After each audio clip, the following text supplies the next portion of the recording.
Gavin. Hi, Louie. How are you doing? I'm doing as good as can be expected, I think. Well, I am a free woman. I am not nothing without a steady hand. Okay, and I'm excited to be here. I'm excited to see you. Free jazz, that Chromatica track. Oh my god. I'm a free woman. My tia went to Enigma in Las Vegas, and Shut she told up. me she went to the jazz concert, and she said it was incredible. And I was I'm sure it was. yeah, when did you become a Lady Gaga stan? And how come no one told me about this? Your tia is a monster. She's a little monster. Hi, everyone. Welcome to the Mixed Reviews. Welcome. We are a film podcast in which we take a subject, such as an actor, director, or a mini genre, and we give you a full history, and we talk about our 5-star reviews, and we talk about our 1-star reviews, and then we sort of let you make the judgments in the end. That history, she's full. The reviews, they're mixed. Oh, okay? Absolutely. Last episode, let's just do a little bit of housekeeping. A vibe check, if you will. I have a couple of good friends who have a radio show called Bad Vibes, bringing you the baddest vibes in Brooklyn. So, are they part of Spike Lee's universe? That feels very on brand. The People's Free Republic of Brooklyn, you mean? Yes, exactly. Of which we are both happy members and citizens. Okay, our last episode we talked about Angela Bassett, and last time we talked to you guys, we were just at the beginning of the protests that erupted after the murder of George Floyd, and I think both me and Gavin were kind of, the whole world, especially us here in the United States, were feeling a type of way, upset, angry. Our minds were not here with the podcast. They were obviously with the protesters and everything that's going on.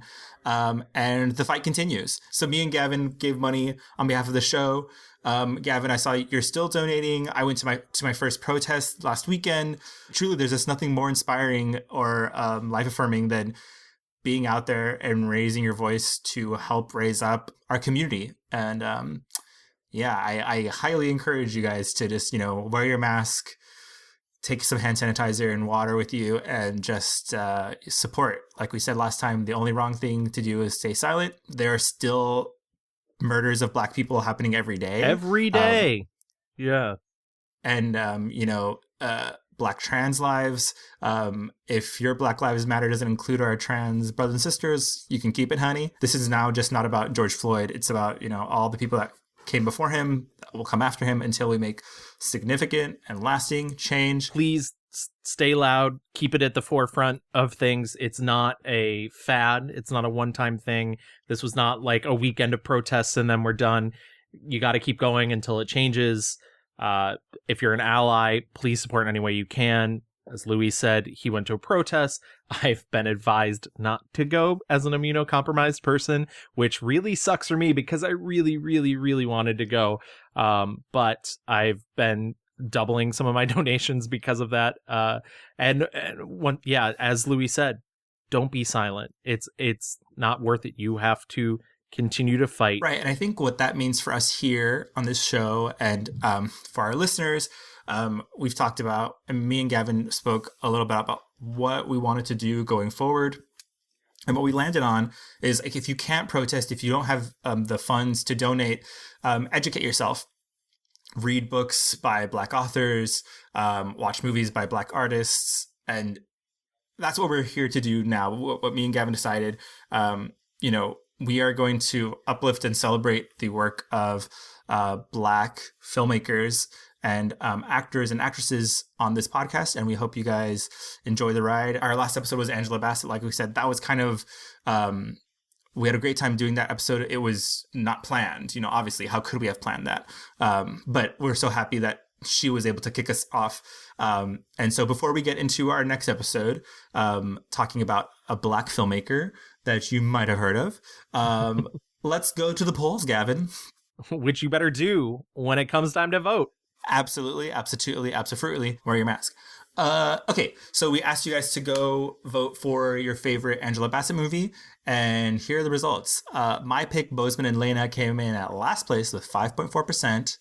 Shout out to Gavin, who attached the YouTube link. You can watch the entire movie for free. It's amazing. It's iconic. I think no one has seen it. is the issue. How Stella Got Her Groove Back came in third place with 18.9%. Waiting to Exhale came in at 21.6%. And Gavin's pick, What's Love Got to Do With It, came in at 54%, topping the polls, winning the prize. Gavin, you so rarely win in life. What does it feel like to win this poll? I hardly know. I hardly, I have no words. I'm waiting for can you just edit in the shade button real quick? We also did get some other responses. Connor said that we failed to mention Sunshine State, which I don't think we brought up in the episode, did we? No, I don't think we did. And honestly, I do really like her collaborations with John Sayles. And then we also got a couple of people saying they wanted that their favorite was Strange Days, which yes. I think is the most chaotic choice of her movies, but a very enjoyable watch. Something that I think probably is really fun to watch in a large group. But yes, okay, great. We stan Angela Bassett. So Gavin, who are we talking about this week? Why, we are talking about the producer, screenwriter, director, occasional actor, film professor, a man whose films have 4 times been added to the National Film Registry from the Library of Congress. We're talking about Spike Lee. None other than the man himself, Brooklyn's own, the legend, the icon. I was thinking is he one of the most important American filmmakers? Is it even bigger than that? Is he one of the most important filmmakers? Clearly he's super important to Black film. But that's just because there's not that many, and not just because, but there isn't. And I think he would say that too. I think Spike Lee, one of my favorite things about doing this episode is I think Spike Lee's very funny and he likes laughing a lot. And I think his laugh is one of my favorite things to hear when I was listening to interviews. Whenever he would laugh, I was just this guy, his work is very serious, but he does not take himself seriously. Well, Gavin, how did you get to know Spike Lee? I've been a big fan of Spike Lee probably since I started falling in love with movies. I think the first Spike Lee film I ever saw was Do the Right Thing, but I definitely remember seeing bits of School Days on HBO all the time when I was a kid and trying to reconcile that this was the same filmmaker who made that movie about that block in New York City as a kid.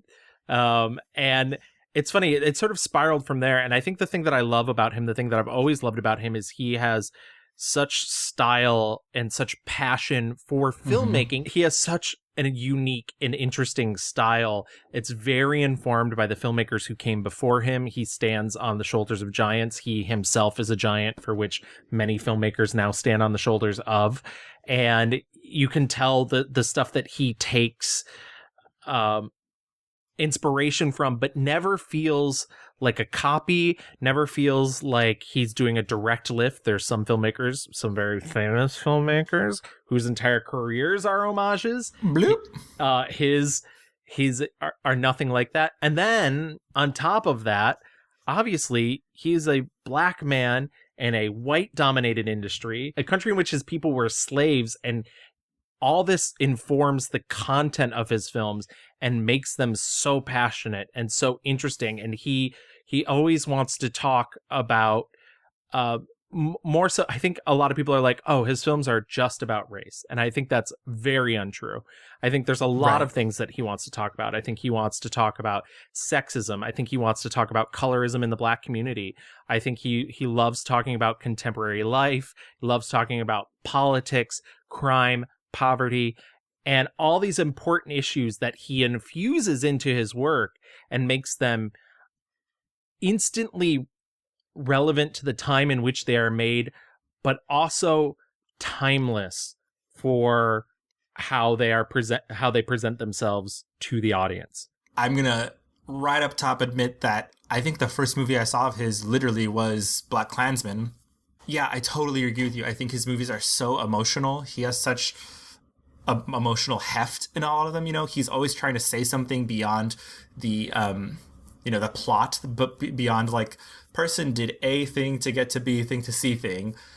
He has so much more to say, and I think you're right. There's obviously this lens of blackness and Black America and what that means, but whether it's about gentrification or gang violence or money, you just feel, I mean, it's kind of exhilarating watching these movies. I mentioned after I finished watching Malcolm X, it's kind of just like you're breathing heavy and you're just like kind of like, oh my God. This is something that's been on my mind recently. Every film is political in some way, shape, or form. You may not realize it. Every film is political.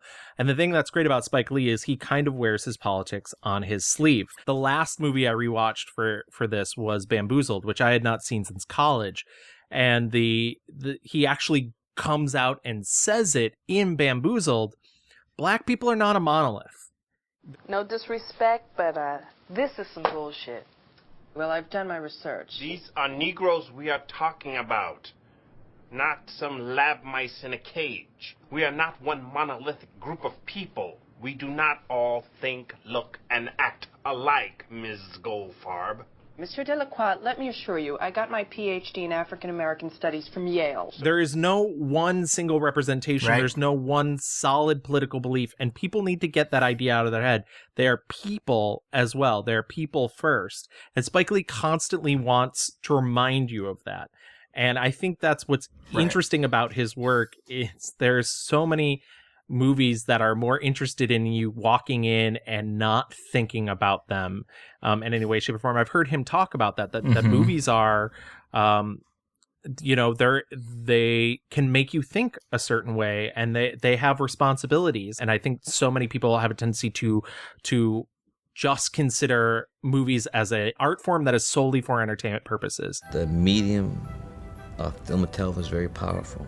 Once you respect it and not play with it, you could definitely influence how people think, and it can be good and bad. And one of the things I love about Spike Lee is he's like, no, movies are an art form, right? And it's not solely entertainment.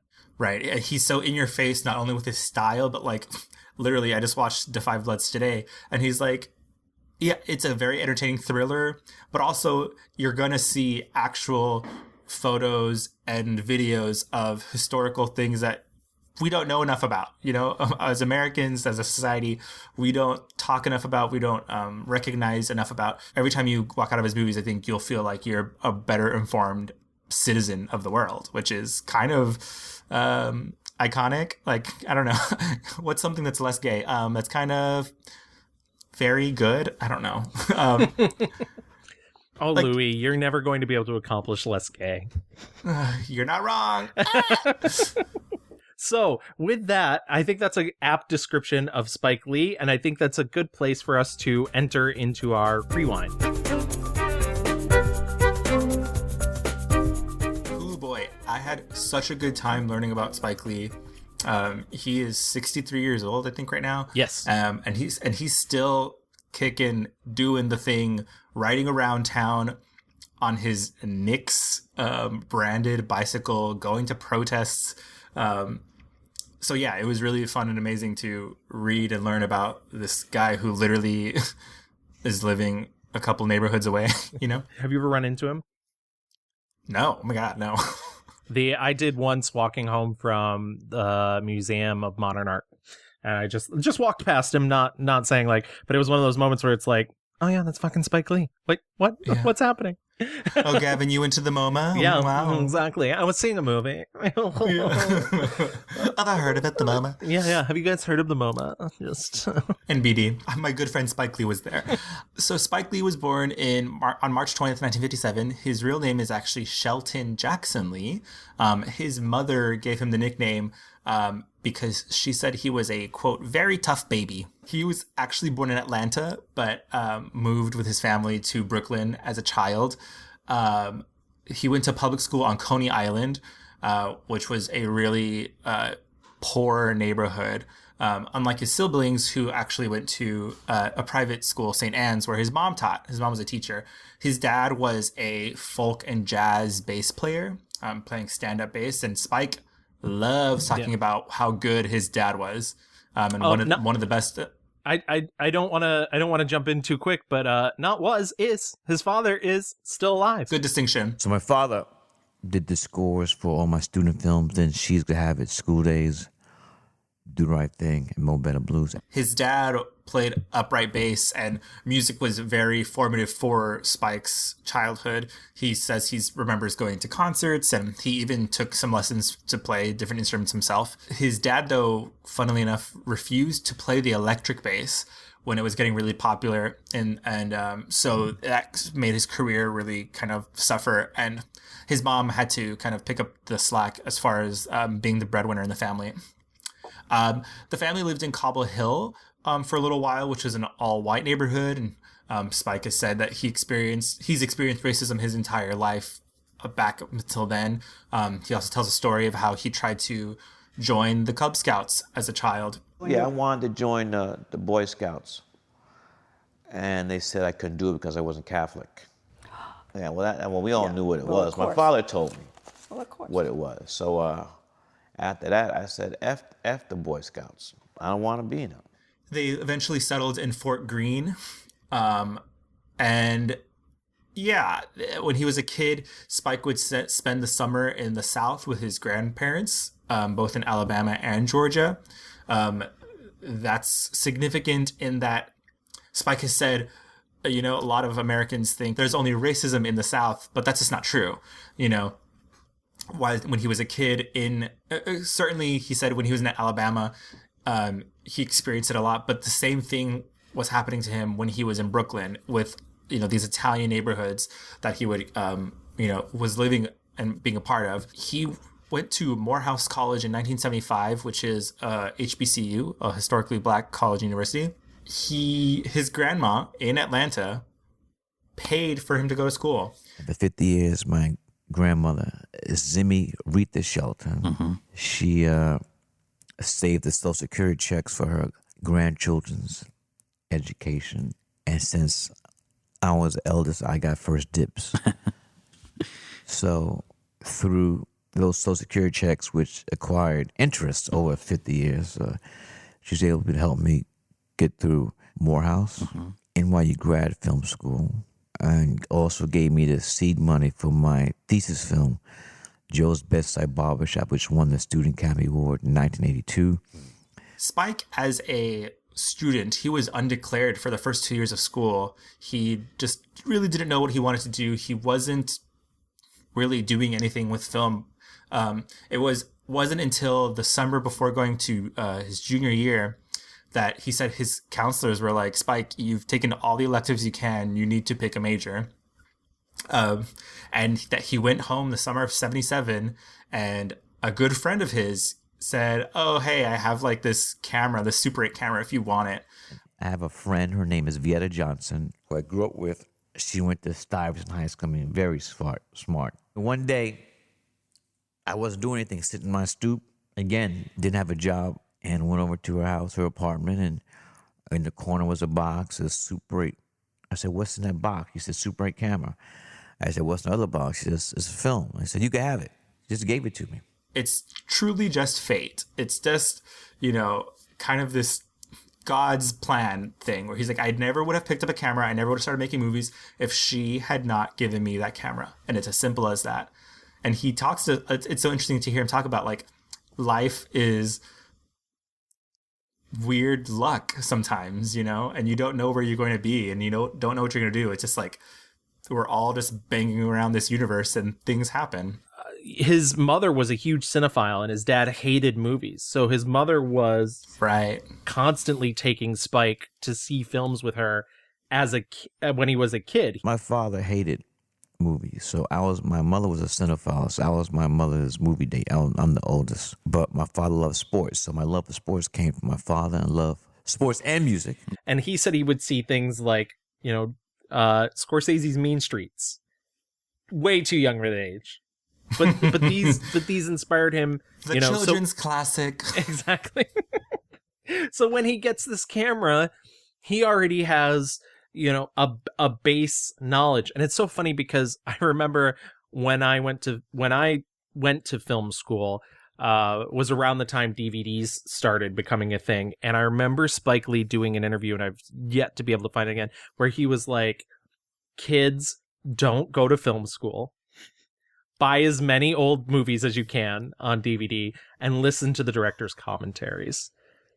And, Wow. And to this day, I think about that all the time. And I love listening to director's commentaries. So but I did also waste my money on film school. So you fucking idiot. You I'm so dumb. fucking stupid. If only fucking Spike Lee had come to my apartment and told me. I know. So he gets this camera and comes back to, and he said he started shooting stuff. He comes back to Morehouse. He decides to get his to major in mass communications. They didn't have a film school there, but he does mass communications. And at this time, he writes a screenplay called Homecoming, which would later become his second picture, School Days. That same year, though, when he was just 19, his mom, Jacqueline, dies of cancer. It throws him for a loop. He said he kind of lost purpose for a while. It shook him. Right. So he finishes Morehouse and he decides to go to NYU for grad school. That same grandmother in Atlanta helps him pay for that as well. While he's in grad school, he starts making little bibbidi boppity boops, class student projects.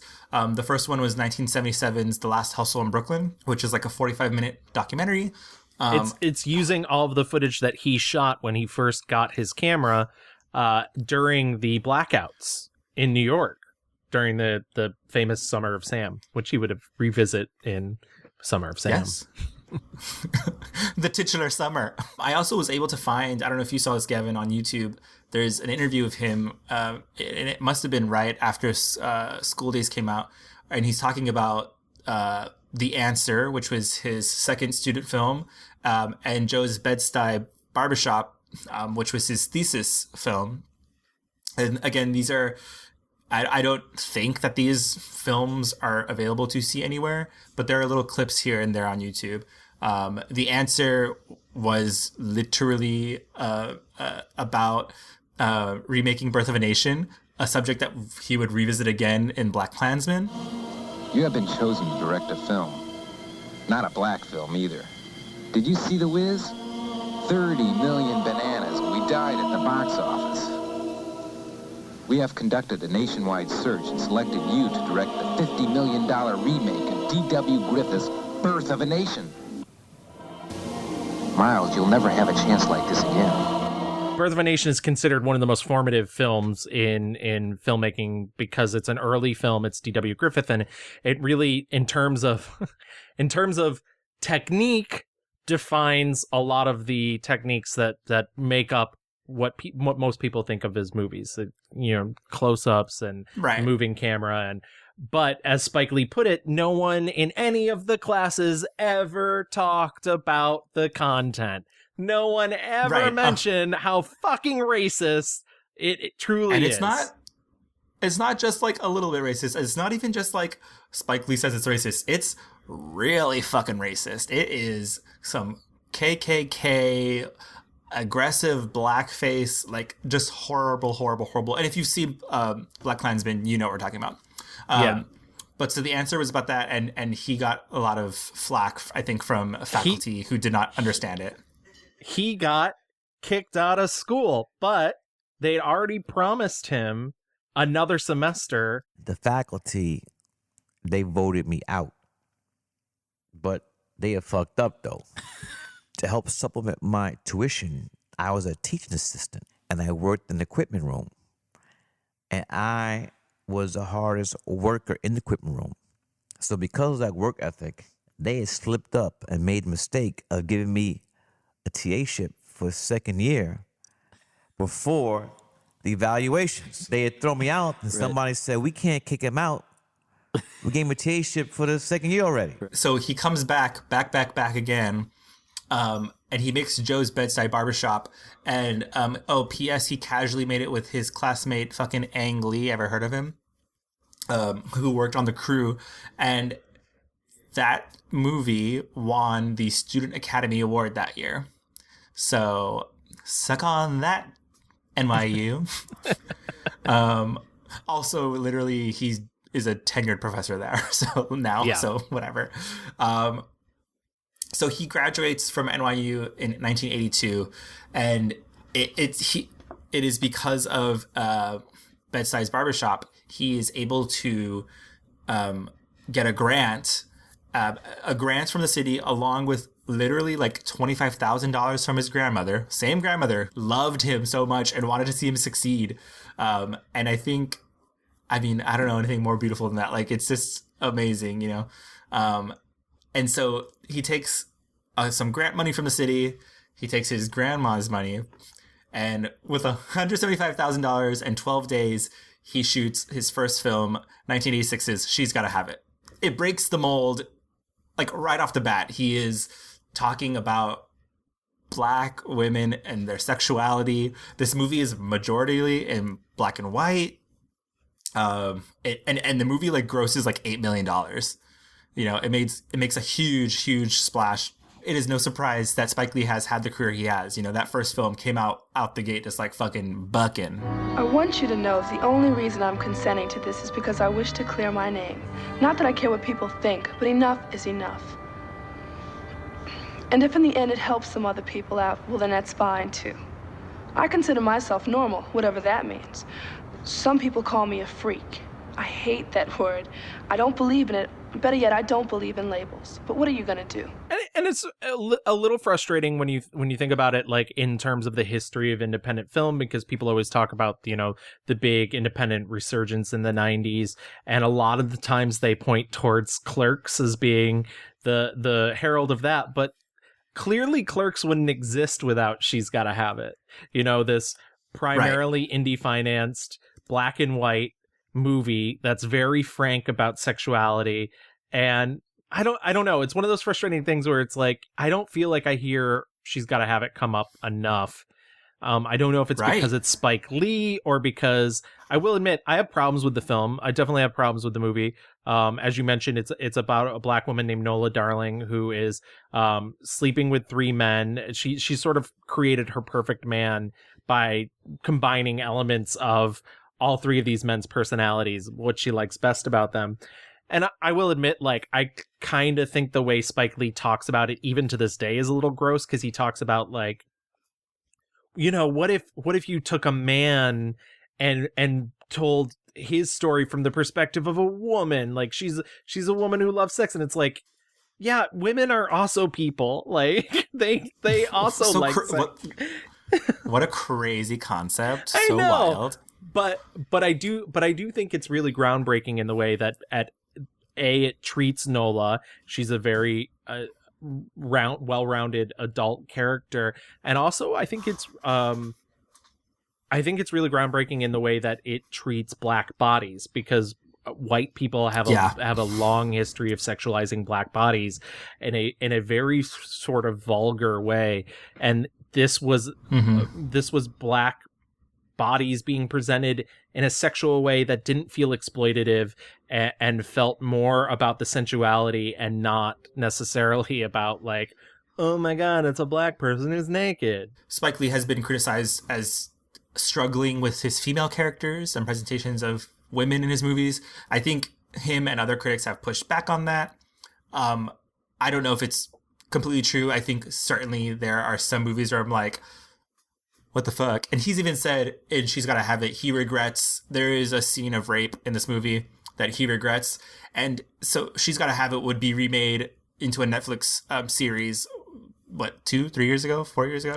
Yeah, it started in 2017. The second season was in 2019 until Netflix canceled it, those jerks, because I, for this episode, watched every episode and loved it. So in the first episode of the show, and it's recreating a lot of what's happening in the movie. It's a short movie.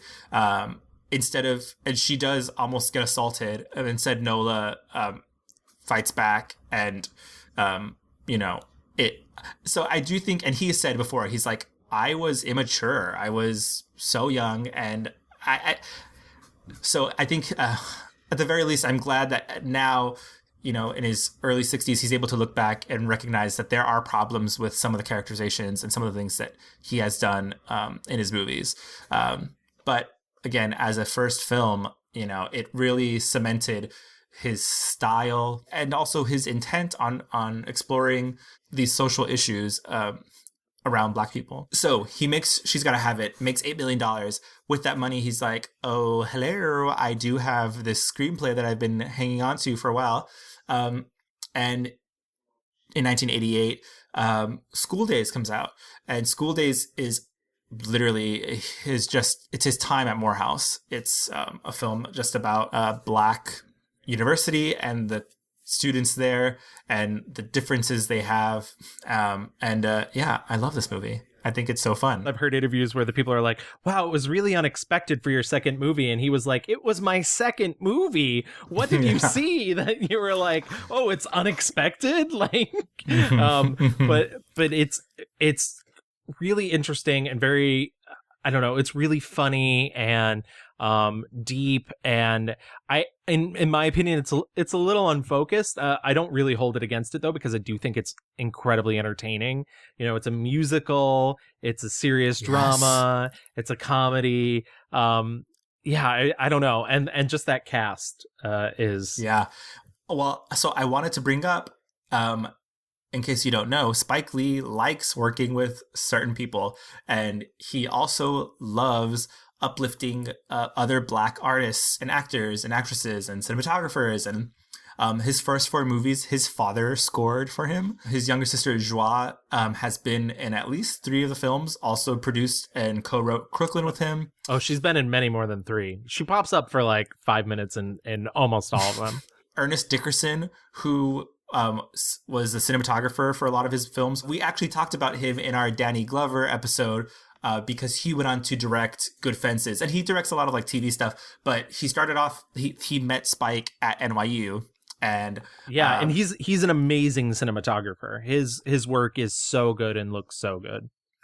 Yeah, and so like you mentioned, for the cast of School Days, there are going to be a lot of people that we'll see again. Bill Nunn, Samuel Jackson, Wesley Snipes, Giancarlo Esposito, Lawrence himself. Fishburne.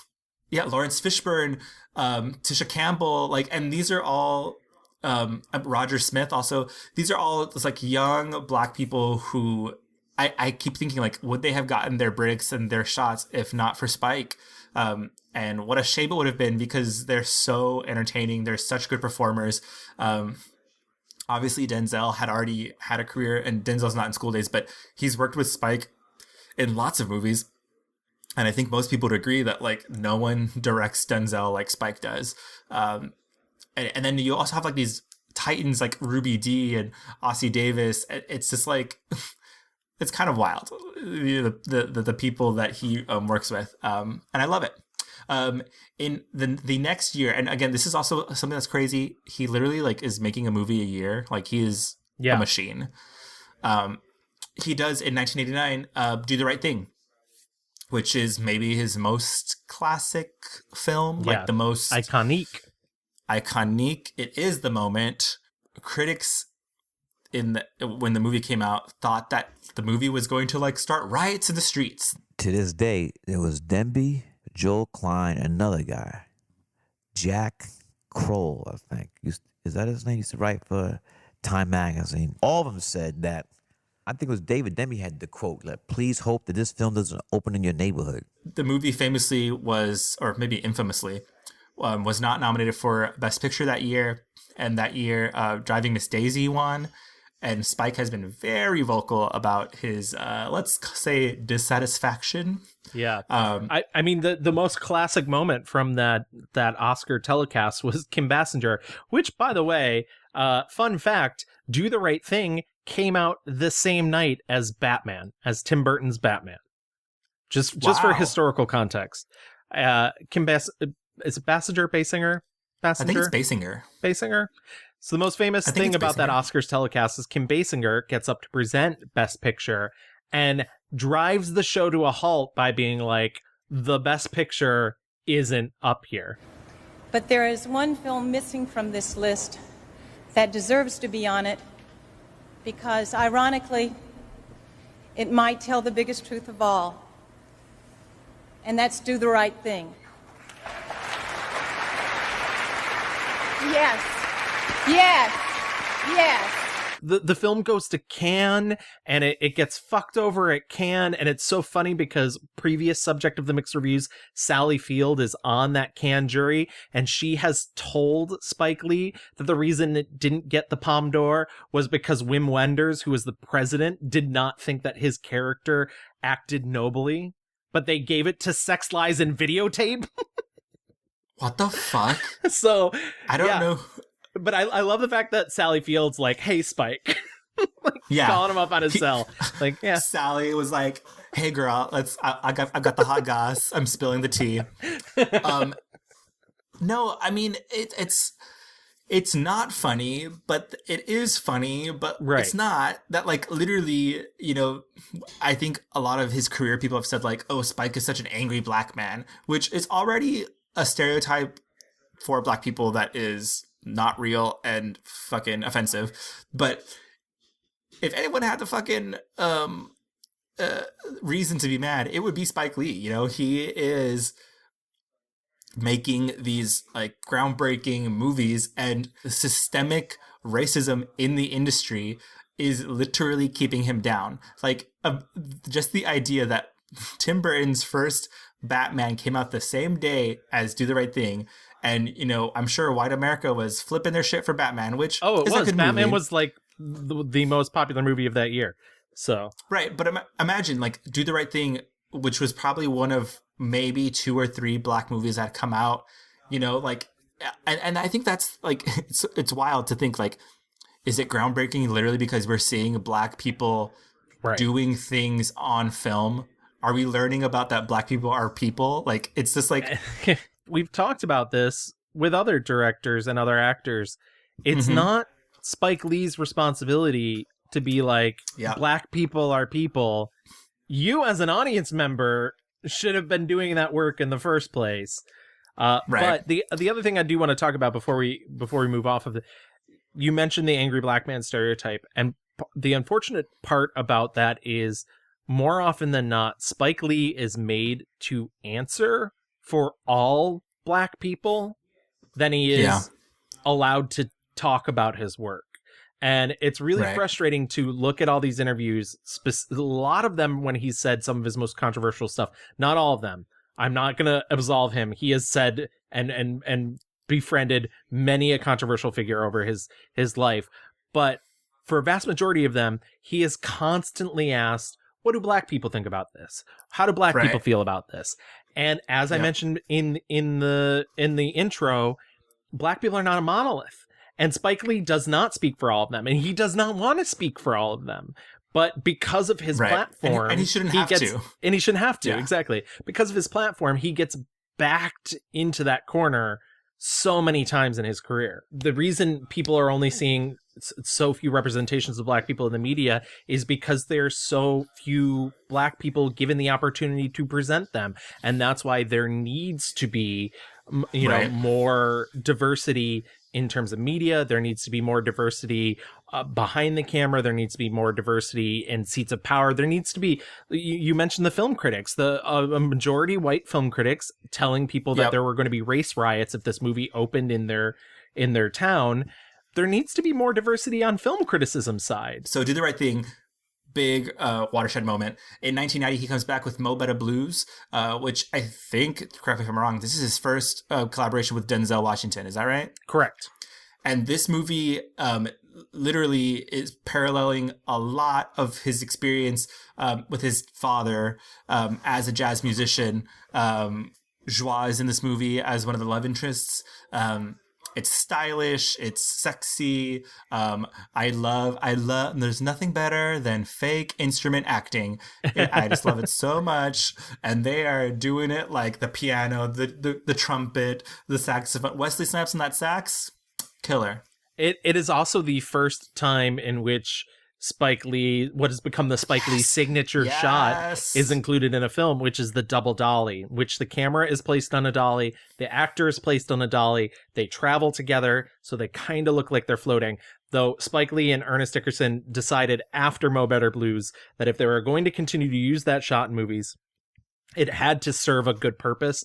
They did not feel they used it correctly in Mo Better Blues. And so that's why it starts to gain much more importance in the films after that. And just a quick aside to get out of the way, he would become a professor in 93 at NYU's Tisch. And then in 2002, he was appointed artistic director, and he's now a tenured professor. In 91, we have Jungle Fever, which Spike decides to tackle interracial relationships. Wesley Snipes, who is married to, oh my God, I just realized or remembered the first thing that I said when I was watching this movie. It opens with him and his wife, Wesley Snipes and his wife. They're a black couple, and they're having sex in bed, and their kissing is so gross. I was like, the tongue forwardness, and literally all I could think of was like, oh my God, these heteros making out is really just grinding my gears. But that's like a quick aside for me. The movie is very sexual. Honestly, though, the highlight of this movie, I think most people will say, is Samuel L. Jackson and his storyline here as Wesley Snipes' brother, who he's a drug addict, and he is. This is the first time we see Halle Berry. This was her big break, and she is also an addict, living on the streets. I believe she said she didn't shower for 2 weeks in preparation for the role. Yeah, I like this movie a lot.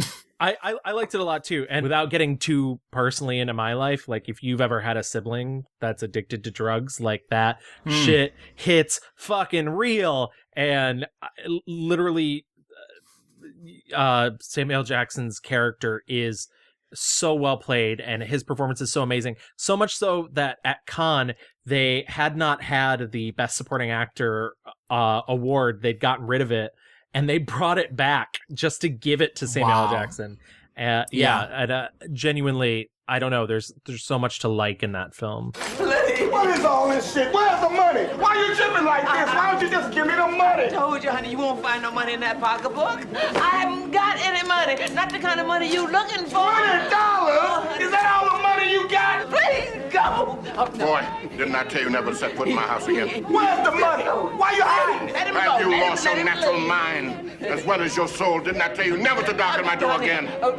Gators leaving. He's got his I money. ain't going nowhere. In 92 is when Malcolm X comes together. And we talked a little bit about it during Angela Bassett's episode. This movie took a lot of time and effort to make. It's one of the most expensive movies that he has ever made. And that's not saying a lot. I think he said that this movie cost $35 million to make. Yeah. The most budget he's ever gotten was $40 million. And that was for like The Inside Man, which was a big studio movie. This movie started off not in Spike's hands. It, went through a couple of different people. I think at one point Norman Jewison was attached to direct it. Yes. And Spike, can you Spike, imagine Norman Jewison's Malcolm X? I mean, I don't want to. No. Spike, according to reports, Spike had to tell him, like, this is not yours to make. Yeah. I'm so sorry, girl, but you got to tap on out. Yeah, exactly. And he had to push so hard against the studio to finish making the movie. He, at the end, needed $5 million more to finish this movie. He literally called Oprah, Prince, Michael Jordan, all these famous, rich black folks. And he said it wasn't a loan. It was a gift. Yeah. They wrote these checks to finish this movie. Well, I mean, and it's like slightly deeper than that. And I don't know if this is too inside baseball, but essentially what it was is the film, his contract said the film could only be a particular length. It could not go over 3 hours long. And he was like, I can't do this under 3 hours. And when the original cut came in over 3 hours, the Bond company took it over. The studio didn't even have the rights to the movie anymore. The Bond company bought it. And so he had to bond the movie out to get the rights to it back. And that's what everybody donated all the money for, which is a crazy thing. But it's one of those things that people forget. Filmmaking is more often than not a corporate art. And so, yeah. But it's nothing amazing more that I that love all those than people corporate art. Yeah, Malcolm X is a breathtaking piece of film, and And I think also his movies are long, like they are long, but there has not been one of those movies from Malcolm X to Da 5 Bloods where I was not uninterested. Absolutely. I'm thoroughly engaged. I'm thoroughly just like absorbed into his world. He is giving you 3.5 hours of visuals, energy, sexuality, fun. There, I mean, Malcolm X feels like a celebration of Black life, and it, you know, when I was watching it for Angela Bassett, that was right when the protests had started. And it's just like I could feel my body radiating, you know? It's a powerful movie. These are the questions you and I have to ask. How did we get this mind? You're not an American. You're an African who happens to be in America. You have to understand the difference. We didn't come over on the Nita, the Pinta, and the whatchamacallit. We didn't land on Plymouth Rock. Plymouth Rock landed on us. Landed right on top of us. Shorty? Is that you, brother? Praise be to Allah. Now, this is exactly what I'm talking about, the slave mentality, the slave mind. This brother and I, we had the slave mind. We used to rob together. We used to sleep with white women. We even went to prison together. Now, don't be surprised when I say we went to prison, because some of y'all still in prison right now. Prisons of your mind. And it's so much more than a traditional biopic, and I think not enough people recognize that because there are so many traditional biopics that get praised, lauded upon them, that kind of stick to one format. And Spike Lee's such an inventive filmmaker, you know, different film stocks, unexpected camera angles, simply the way that he, you know, he plays production like a symphony. It's an incredibly impressive achievement, and the fact that it wasn't even nominated for Best Picture is, I mean, wild. Yeah, absolutely. And just so you know, Malcolm X is on Netflix right now. So if you've got some time, and I suspect you do, there's an intermission. Take the intermission. Make yourself a grilled cheese. It, honey. Another quick aside. In 1992 is when Spike also met his wife, Tanya Lewis. They were married a year after they met. They have one daughter and one son, Satchel and Jackson, which I think are such cute names. Yeah. After Malcolm X, I think everyone was kind of like, what is he going to do? Like, how could you, you know, follow up with that? And I think people could, because people were like, oh, Spike is so angry, and Spike is so, I think that was the peak of that for him. And he comes in 1994 with Crooklyn, which he wrote with his brother and sister. And it's truly just about living in Brooklyn and a Black family, and I don't think I've ever seen a movie like this where it's literally just coming of age children, and you see Delroy Lindo, who we'll see again also, and he works with a lot, and we talked about Crooklyn in our Alfred Woodard episode, I think Crooklyn is a very special movie. Absolutely. And as you mentioned, it's written by his sister, and Spike Lee says it is the most autobiographical film he's ever directed. So for that's worth, you know, he's said in interviews, Alfred Woodard plays his mom in that movie.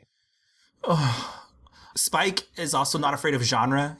You know, in 95 he does Clockers, which you get the debut of Mekhi Phifer, a great young Black actor who we'll see later in life and do great things. I think Clockers is hard to watch, but in all the best ways. I enjoyed it. And the even just the beginning. Spike loves a good credits moment. Yeah. He loves a good music moment. Oh my God. His knowledge of music, whatever it is, doesn't matter. It could be classical, could be something that came out yesterday at like 4 p.m. and by 5 he knows everything about it.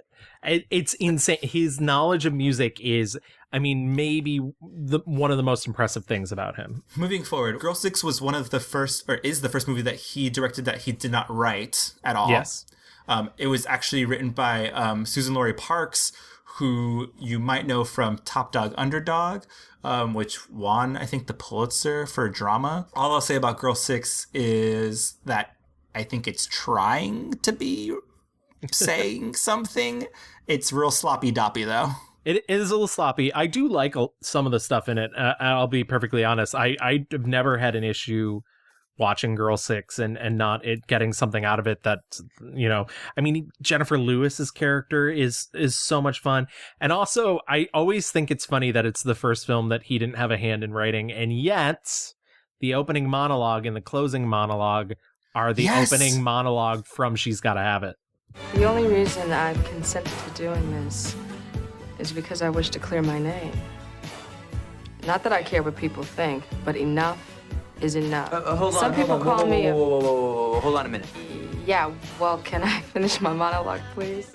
Oh my God. I also will say that I just think Teresa Randall is really good. She's amazing. Yeah. She's, not that it's important, but she's stunning, a gorgeous actress. And again, a very well-rounded figure. Also, this movie's batshit crazy. Quentin Tarantino's in it. Madonna's in it. I love that Naomi Quentin Campbell's Tarantino's. in it. I love that Quentin Tarantino's in it, basically to be like, "Fuck you, Quentin Tarantino." In the same year, Get on the Bus comes out, which I thought, I literally had never heard of the Million Man March. What? Yeah, I know. Wow. I was like 6. But anyway, Get on the Bus is about a group of men from California going to the Million Man March, which was supposed to be this big gathering, million black men.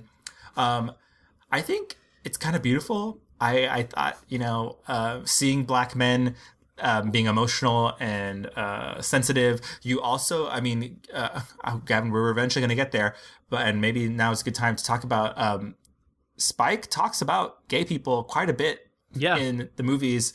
Not ever at the forefront, I would say. No. And certainly not always a good take. No, certainly not. And it's hard for me to kind of parse through whether he's just giving you the reality of that. Right. I think it's fair to say that traditional, black families, maybe in the South, or the idea of homosexuality has not always been accepted. And in this movie, Get on the Bus, you get. It's kind of groundbreaking to even see this character who is very out, very assured of himself. He's a professional man. He wants to go and be part of this. And there are other characters who are like, so where do you not think gay black men should be part of this? Like, what? And Isaiah Washington is ironically enough, in this movie as a not out gay man. It's just interesting. And at the very least, I appreciate Spike Lee including the grains of that conversation, because it would have been very easy to just ignore it. You a Republican or something? Yeah, and damn proud of it. Who you, nigga Gingrich? You got a problem with that? I don't see how any black man could be a Republican. I don't see how any black man can't. You got that right. Well, here we go again. Well, Democrats want to keep us powerless, docile, begging for handouts, and if we run around having babies without even a minute plan for their future, they say that's okay. Take a few more handouts, have a few more babies. A gay black Republican. Now I know I've seen everything. According to my observation, Flip, you haven't seen much. Absolutely. And I one of the things I love about watching Spike Lee's films, and what was cool about doing this over the 2 weeks, is watching his stance on certain issues evolve, or seemingly evolve. And I do think, like, as you watch his films, I think because he's somebody that's constantly like, wake up, said in so many of his films, and he's all about educating other people and wanting other people to be educated, he's also educating himself. And I genuinely think, like, this was an important step in his evolution, especially for his presentation of homosexuality in his films. Can I tell you real quick? This was my dad's favorite Spike Lee movie. I have seen this maybe more than any other Spike Lee movie. I love it so much. And it sucks, obviously, that there's not that many women in it, and that's addressed multiple times because everybody's like, isn't it a bit sexist, the Million Man March? But I have to say, this cast, and these are names you should know, because I mean everybody knows like the Wesley Snipes and they know the Denzel Washingtons, but these other, you know, formative black actors, Thomas Jefferson Byrd, Ozzie Davis, Charles S. Dutton, Roger Smith, who shows up a lot, Andre Braugher, who isn't even in that many Spike Lee films, but like he's so good in this movie. He's so good in this one. Wendell Pierce, who's in it for like maybe 10 minutes. Yeah, these are other... Isn't Bernie Mac in this movie? Bernie Mac is in this movie. So yeah, like I love Get on the Bus holds a very special place in my heart, and I love how honest and fair it is. And also one of the things I think it's going to come up a little bit later is I think Spike Lee is one of the most brilliant directors in terms of taking a theatrical production and turning it into film. And this feels like this could be a play, but it is absolutely so cinematic. He does such a good job at making it feel like cinema with a capital C. And so I don't know. Get on the Bus is very good. And also another film that's on Netflix right now, and you should watch it. In 97, he directs his first feature documentary on Four Little Girls. I will admit, Gavin, I did not get to Four Little Girls. Oh my God. It is so fucking good. It is nominated for an Academy Award for Best Documentary Feature. It is about the 16th Street Baptist Church bombing in Birmingham, Alabama, in which 4 little girls died. It was a racially motivated terrorist attack, and I'm gonna fucking call it a terrorist attack because that's exactly what it was intending to do. And 4 young black girls died, and essentially this documentary ends up helping the FBI reopen this case and catch the people that did it. The FBI, J. Edgar Hoover, was not exactly a friend to the black people. And he just wasn't interested in investigating this. And so this documentary, which, you know, the bombing happened in 63, the documentary comes out in 97. So 35 years later, 34 years later, finally gets some modicum of justice for these girls. And this documentary it's so good and so heartfelt, and it's amazing to listen to these poor mothers who have to talk about their daughters that died, and just it's really respectful. And also, like, he gets fucking George Wallace, and it's so I heard him talk about the process of getting George Wallace, but one of the most racist politicians in the entire history of America, like outwardly racist, famous for saying segregation then, segregation now, segregation forever. He got him in an interview, and he has said the only reason he got George Wallace is because he was a religious man close to death, and he wanted to repent because he wanted to make sure he got into heaven. So, yeah, Four Little Girls is an HBO produced movie. It's on HBO. If you have if you have an HBO subscription, I highly recommend watching it. It's under 2 hours. It's so informative. That's one that I will have to revisit. In 1998, He Got Game comes out, another Denzel collab. I think this movie is interesting for 2 things. One, Aaron Copland. Hello? Yeah. I believe all the music is Aaron Copland and Public Enemy. Yes. And then also Ray Allen, famous NBA All-Star in the Hall of Fame, it stars in this movie. Or I guess is the co-star. It plays Denzel's son. And yeah, I think this was Spike's love letter to basketball. In 2000, he has 2 things come out. The first is he directs the original Kings of Comedy, which I think is legend in, I would say, comedy circles. Certainly, like anyone who cares about black comedy. Steve Harvey, D.L. Hughley, Cedric the Entertainer, and Bernie Mac, literally on stage. It was an MTV production. Spike brings the same energy he does to his movies to these more theatrical productions. Spike, it should also be said, loves all types of art. He loves painting, he loves music, he loves theater. I think he said that he went and saw Hamilton 8 times. 5 of those times was when it was at the Public before it moved to Broadway. He also has directed theatrical productions for shows and their live recordings. So he's obviously invested in that as well. He also has Bamboozled comes out, which you mentioned earlier, which I think is maybe his most complicated movie. I just thought it was the most like I've got something to say.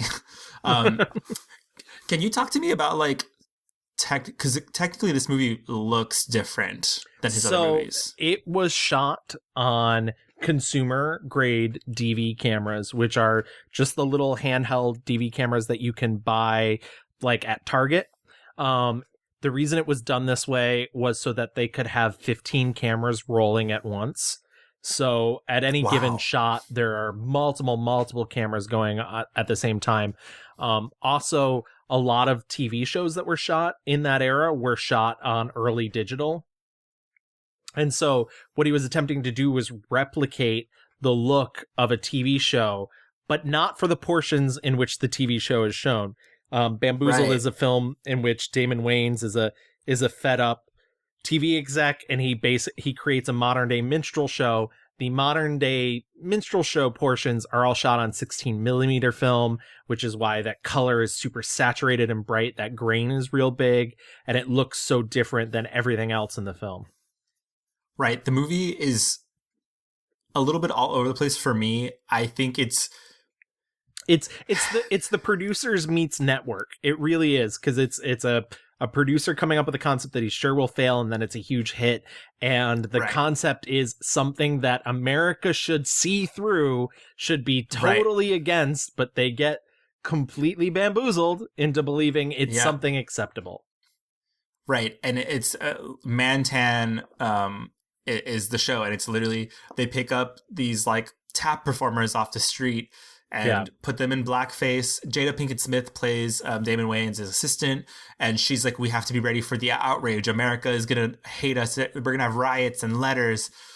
And nothing happens, and America loves there is a startling, very hard scene where this guy in blackface goes out into the live audience and is asking everyone, are you an N-word? Are you an N-word? And they all stand up and they all say, I'm the most around. And it's white people, Asian people, brown people, black people, like even black people are bought into it. Like it's Spike throwing the fucking gauntlet down. I think anger can be very constructive, and I think he's attempting to get in your face and be like, listen, wake the fuck up. And, you know, he's like, I've spent years doing this. And I love the fact that one of my favorite things about the movie is that's what Jada Pinkett Smith's character is literally there to be like, look at the historical implications of this. Look at the way it has hurt people. Look at the way it has affected the way that white people see black people and have seen black people for 100 years now. And still no one will. And like, she's the Cassandra of the film. She's constantly telling them, don't let that giant horse through the gates. It will destroy us. And at the end, Spike sits us all down and gives us 5-6 minutes of just watching minstrel shows, like cartoons. And again, like, if right now you can't protest and you can't give money, you need to like learn something and you understand why things are the way they are. And this movie, through all of the anger and the satire of the 2-hour plus movie, at the very end, he's going to show you these are the things. These were real. This is not something we made up, and this was not that long ago. You know, we were literally portrayed as subhuman things for entertainment, and white people started portraying us as entertainment in these subhuman ways, and it's a very complicated movie, but I think it's important. Yeah, I think so too. Now, Mr. Dunwitty, I ask you, when was the last time there was a great variety show on the air?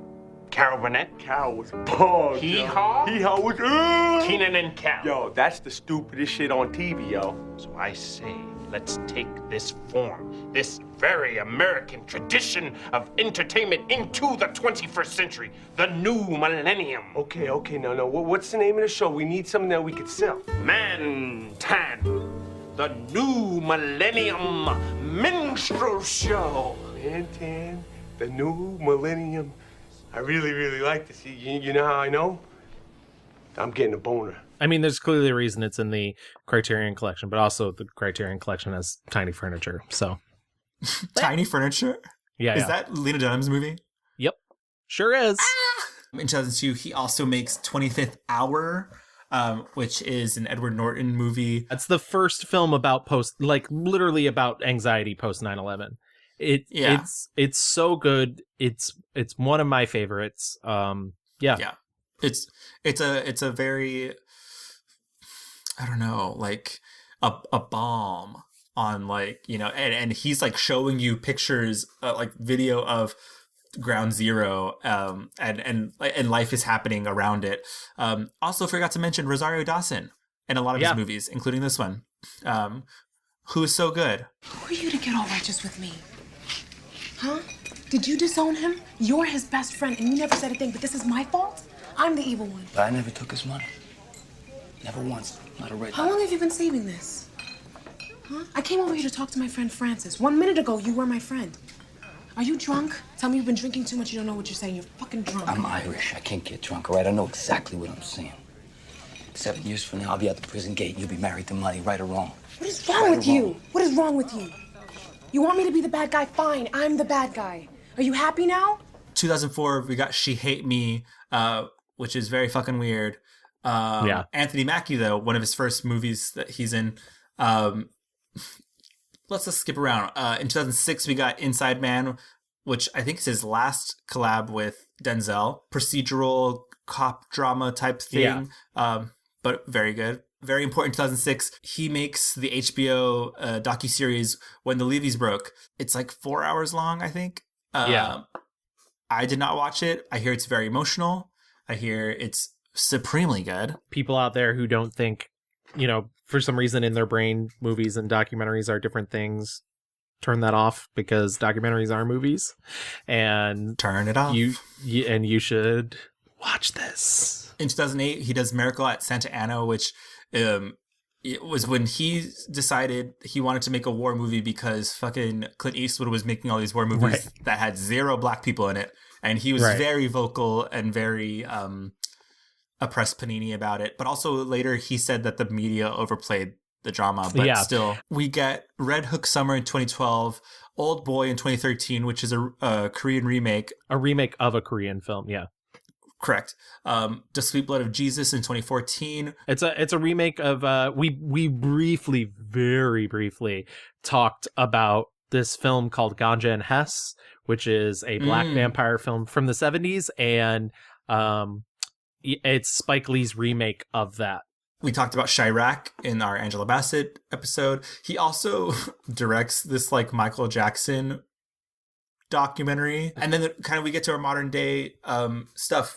He does the Netflix She's Gotta Have It series, Black Klansman in 2018, which finally gets him his first, not only he won the Academy Award for adapted screenplay, but also got him his first nomination for Best Picture and Best Director, which had not happened. In 2015, he did get awarded an honorary Oscar, but these were his first... I hate it. I hate it so much. Almost all my favorite filmmakers have gotten the honorary. It's like, great, good job, thanks. Yeah, the Academy can like suck its own dick. Cool. From literally, Do the Right Thing till then, he had not been nominated for anything, much less won anything. And it wasn't until 2018 in Black Klansman, he's finally getting recognition from the industry. My grandmother, Zimmy Sheldon Retha, who lived to be 100 years young, who was a Spelman College graduate, even though her mother was a slave. My grandma, who saved 50 years of Social Security checks to put her first grandchild, she called me Spiky Poo. She put me through Morehouse College and NYU grad film. Before the world tonight, I give praise to our ancestors who helped build this country and what is today, along with the genocide of its native people. We all connect with our ancestors. We will have love, wisdom, we will gain our humanity. It will be a powerful moment. The 2020 presidential election is around the corner. Let's all mobilize. Let's all be on the right side of history. Make the moral choice between love versus hate. Let's do the right thing. You know I had to get that in there. Black Klansman also won the Grand Prix at Cannes. I think a lot of people might have said that it was his return. It was, he's back.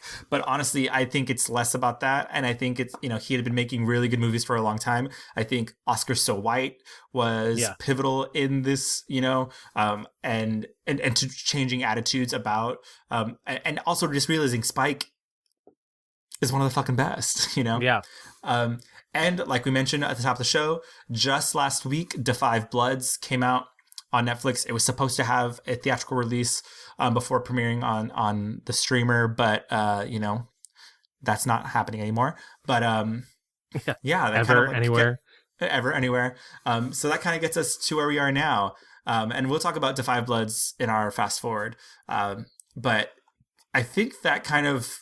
Is there anything else in the rewind you wanted to get to, Gavin? He also did a ton of commercials in the 90s. Oh, right. He did the Buttonfly jeans commercials for Levi.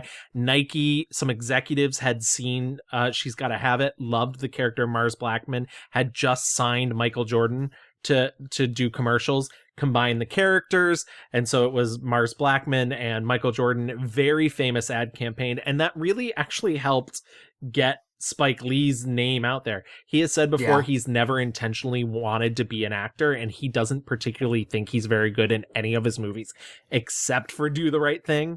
But I do think it's funny that in his earlier movies he takes the only reason he played Mars Blackman and She's Gotta Have It is he didn't have an actor for it. But right.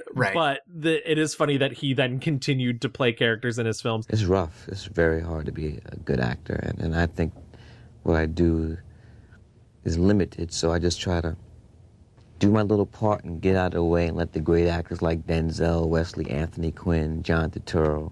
Yeah, you can tell. I mean, he's playing versions of himself, but I think it kind of like lends to the mystique and like the mythos of him and his movies. So I'm not mad about it. So you're right, Louie. Why don't we move into our picks? So now we're in our 1-star reviews. Going into Spike Lee's filmography, I was never not entertained in some way, shape, or form. Even his documentaries, his live theater productions. I don't know if you got to see Passover at all, which is about an hour and a half play that he directed that's on Amazon. He sold it to Amazon, and it's very good, and it's like Waiting for Godot for a modern age, which is the fourth time that's come up in recent episodes. But I highly recommend it. But I think if we have to pick one film out of his canon that just really is not great and not even like a really good representative of what Spike Lee can do, it's gotta be 2013's Oldboy. His remake of Oldboy, and I think you would agree because it's the only film that does not contain a Spike Lee joint. It is called a Spike Lee film, and that's because the producers took it away from him and re-edited it. It was a much longer movie, and they cut it down to like an hour and 40. So he didn't take his name off it, which is funny because I know directors who have taken their names off movies, but he didn't take his name off it. He just called it a Spike Lee film.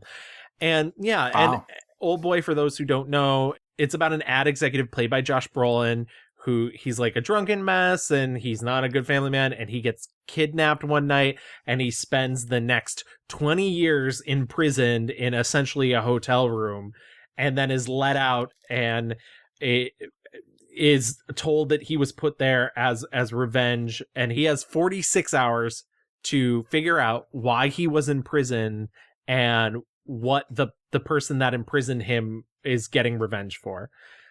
Let me tell you, translating this film to an American audience exposed all the flaws, and I like the original Oldboy, but it felt much stupider than Park Chan-wook's original 2003 film.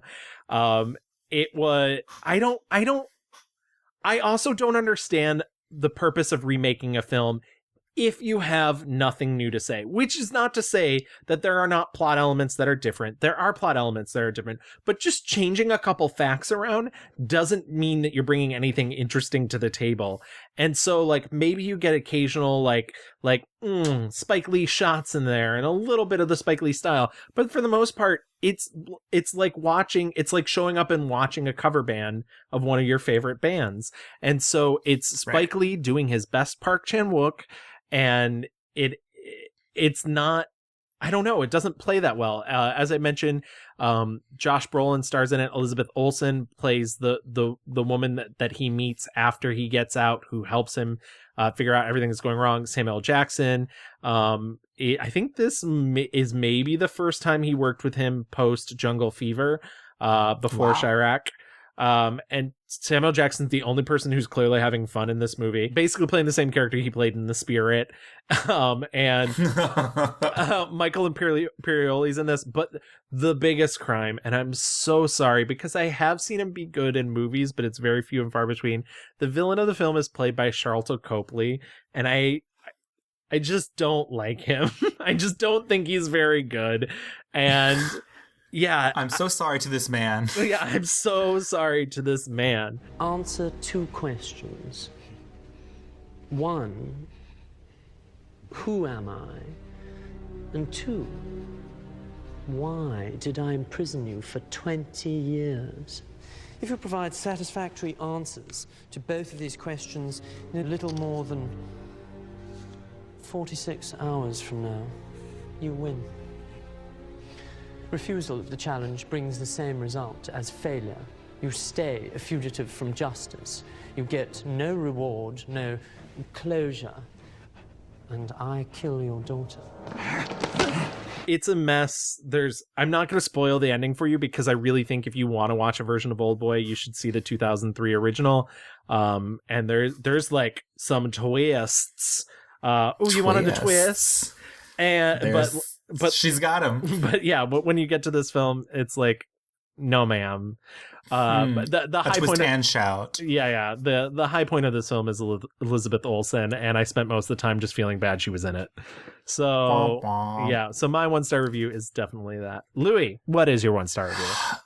Oh my god, I'm like waffling between two. There's like a very controversial pick that I thought I was gonna like be strong about, but now like that I'm reading like my notes, I'm like, I'm just being silly, Billy. Do you need me to hold your hand digitally? Be strong, Please. Louis. Well, no, because I feel okay. I'm going to talk about my controversial pick later, but I think the true like necessary 1-star moment of Spike's filmography is 2004's She Hate Me, and because I think he sometimes gets lost in his message. She Hate Me is allegedly a comedy, but it's not. Starring Anthony Mackie and Kerry Washington, who we had not seen before, and it was great seeing her. But essentially, Anthony Mackie is this pharma executive, and he whistleblows on them. This is maybe like Spike Lee's like Enron movie. He's trying to say something about corporations and money, but also through like this really fucked up and crazy lens of sex and I don't know, lesbianism and pregnancy. Essentially, Anthony Mackie gets found out, and his company, headed by Ellen Barkin, I was like, hello, ma'am, what are you doing here? They cut off all his resources and money, and so Anthony Mackie's down on his luck, and he just wants to do the right thing. But Kerry Washington kind of storms into his life again, and they have a past. They used to be together, but then turns out she's a lesbian or bisexual. I don't know.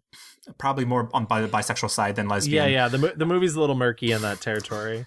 And it just feels like Spike isn't even sure what he's talking about. Essentially, she's like, I know a bunch of rich lesbians who want sperm for babies, so we're going to take yours. And essentially is like, we're going to charge $10,000 and you're going to bone all my lesbian friends. and they're going to have the babies they want. And all I could think was like, no, it's 2004 and these women are like, fine, I guess I'll have sex with this man. Like, no, like they wouldn't want to do that. And also they like the spread of women that they show us is borderline offensive. You're gonna have to come back tomorrow. I'm sorry, but I don't have anything left. See, you made that up. Trust me. You have my $10,000, and I'm not coming back tomorrow. So, I don't know what you're gonna have to do, but you're gonna have to do something, so. That's pitiful. It's been a long day. So if you come back tomorrow, I'm sure it'll be all okay.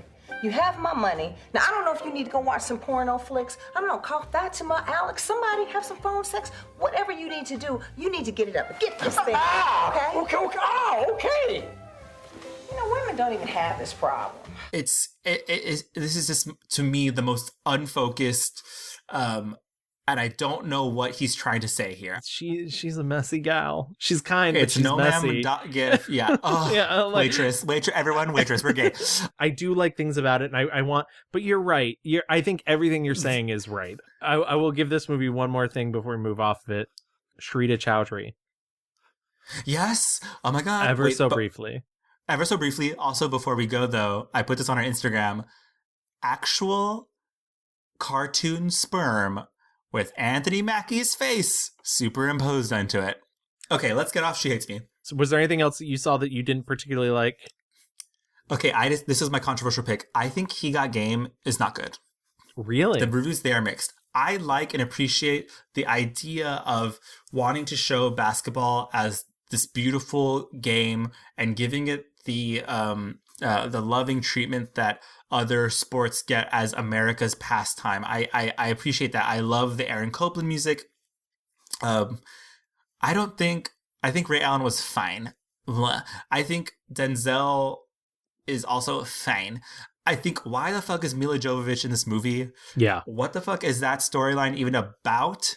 I am not naive to think that the things that they show in this movie are not real, but I also, and maybe this is just like, this is what, 98, and looking at it from a modern perspective, it's all about this kid Jesus, played by Ray Allen, who has to pick where he's going to school. He's the number one, whatever, high school basketball player who needs to choose where he's going to school. And his dad, who's in jail, gets released because the governor wants him to convince him to go to his alma mater.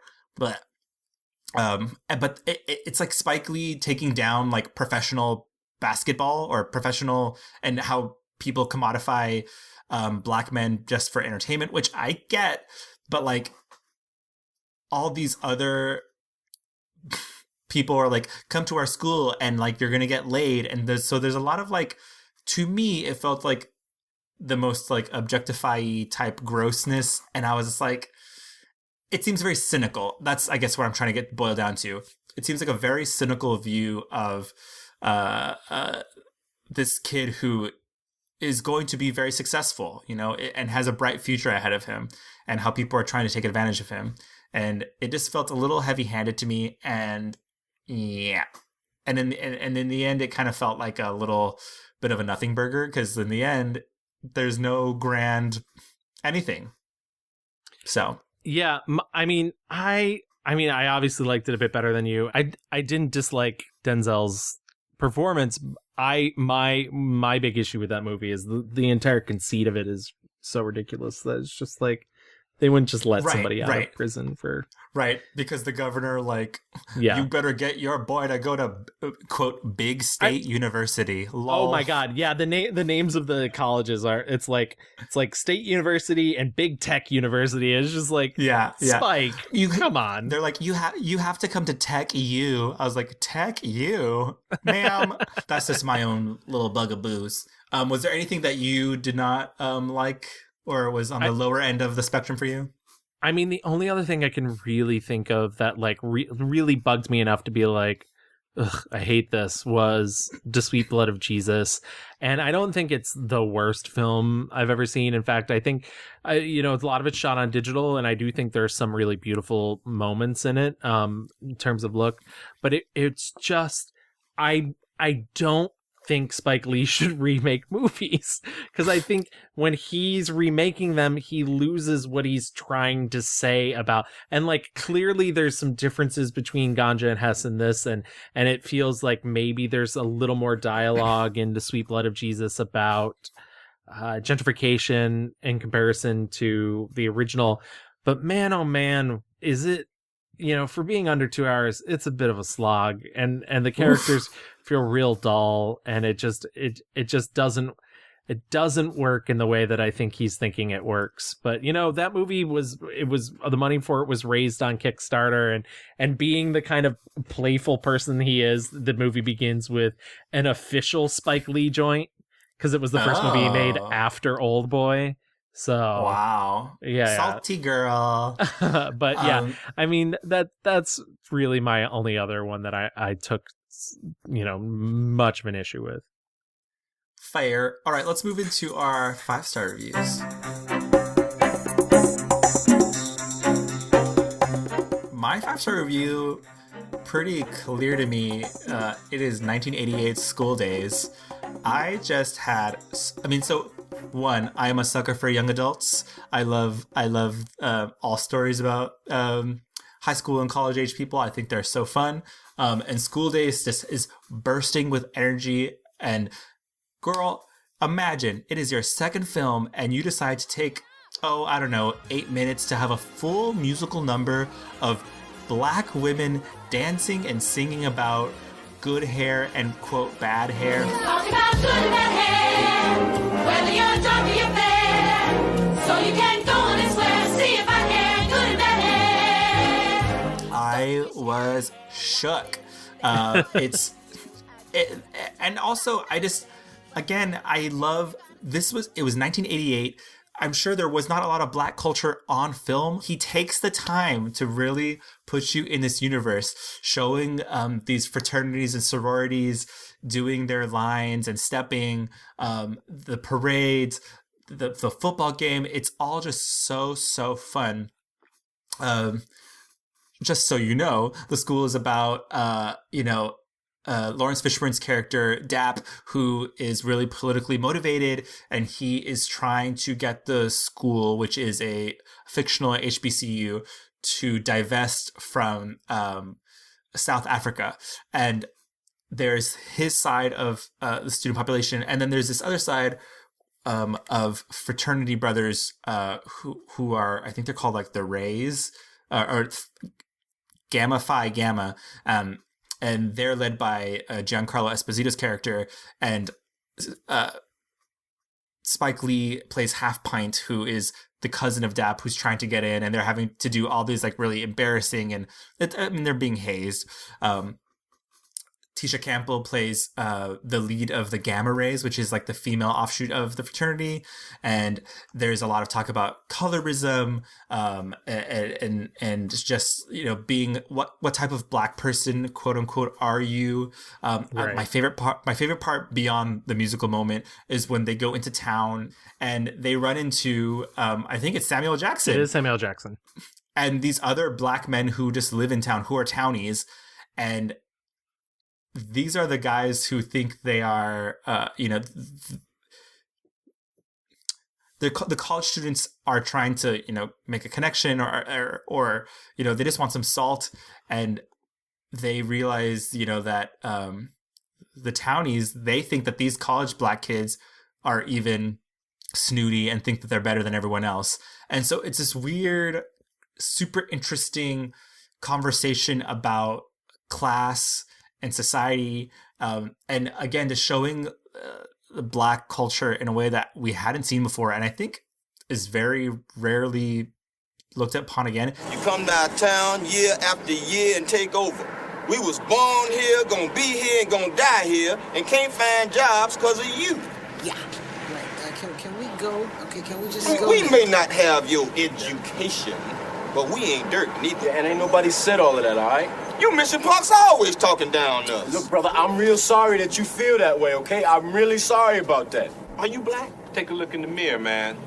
It reminded me a lot, and I bet you all of Dear White People is inspired a lot by this movie because it's, again, about students who are figuring themselves out at a historically black college. I just think it's, and like you had mentioned, it's a little bit like overstuffed, but as Spike has said, he wanted to fit in tons and tons of stuff. So there's song and dance moments, there's drama, there's sex.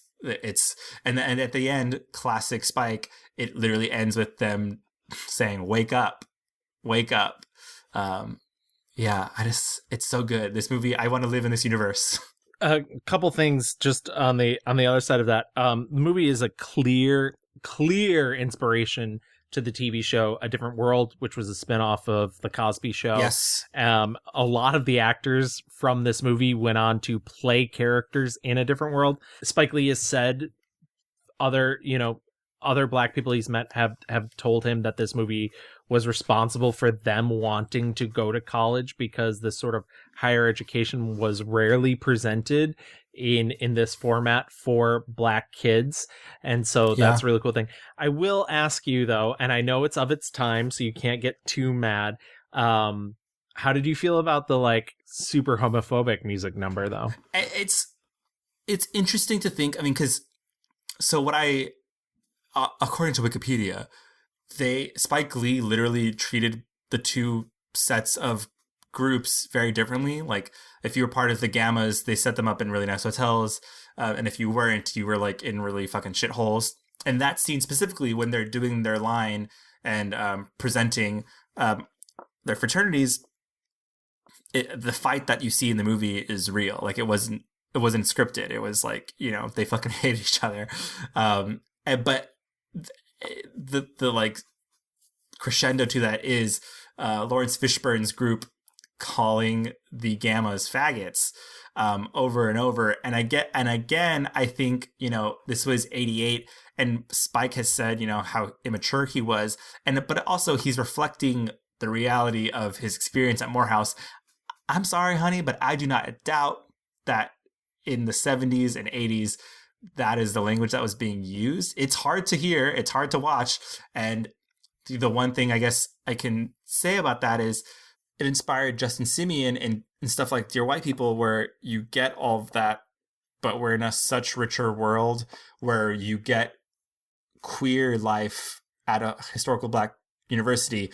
I mean, I guess the short answer is it hurt to hear it for sure. Yeah. And it's uncomfortable, but I think Spike has often said but it's honest. I was just, I mean, more than anything, I was just curious. I agree. I agree with everything you said. I don't think it takes but it is shocking when because you forget. I mean, right. And maybe hurt is like the wrong word. I'm not like personally offended, but like it's only shocking in that like it's not just like a drive-by thing. It is like a repetitive, right.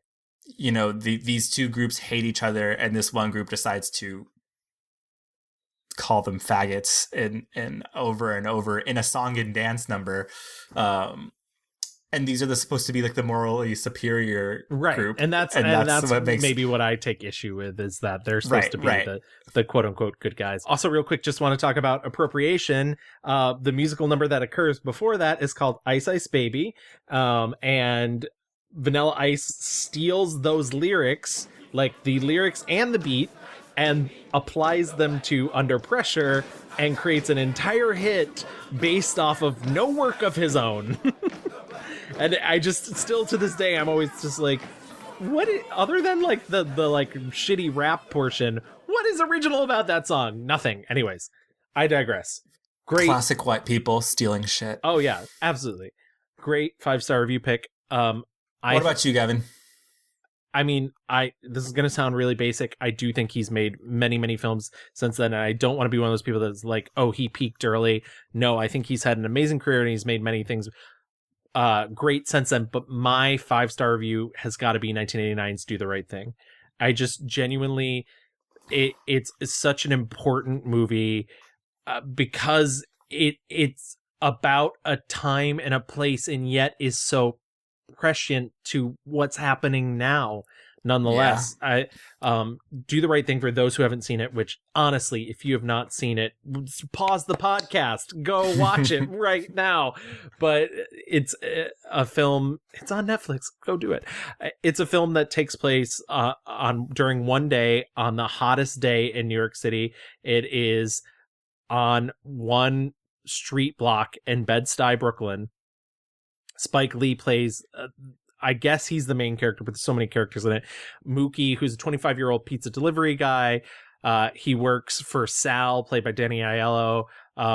They're Italian-American pizza owners, him and his two kids, Pino, played by John Turturro, and Vito, played by Richard Edison. And essentially what it is it's just about life on this block during this one day.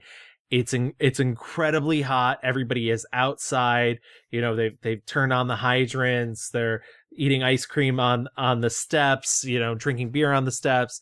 Like I mentioned, all these different characters. Ozzie Davis plays DeMayor, who's constantly wandering around. Ruby Dee, who is Ozzie Davis's wife in real life, an amazing actor as well, plays Mother Sister, who watches the neighborhood from a brownstone. Radio Raheem, who wanders around, played by Bill Nunn, blasting Public Enemy's Fight the Power. Roger Smith, who is a mentally challenged man, constantly asking people for money. And Giancarlo Esposito, who plays Buggin' Out, who's kind of he's high strung. He's really high strung. And essentially, you know, he picks a fight with Sal because there's no black people on his wall of fame, which is all full of Italian Americans, which is also funny when you think about it because Giancarlo Esposito is Italian. But anyways, I digress. And essentially that's what causes the main issue. He goes in, starts some real trouble, ends up calling the police. What I tell you about that noise? What I tell you about that pitch? What the fuck are you dead? Are you? Fuck you!